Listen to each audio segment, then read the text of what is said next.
யாராவது சும்மா உட்காந்துட்டு இருந்தா, ஏதாவது யோசிச்சுட்டு இருந்தா என்ன சொல்வோம்?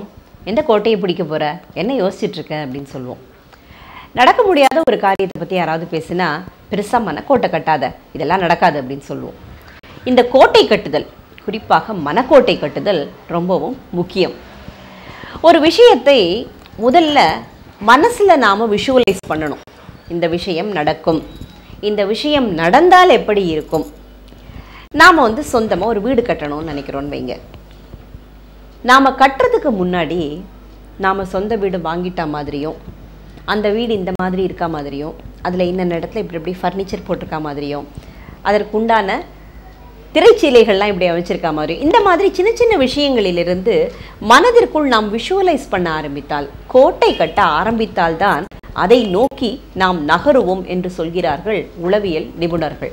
அதனால் மனக்கோட்டை கண்டிப்பாக கட்டுவோம்.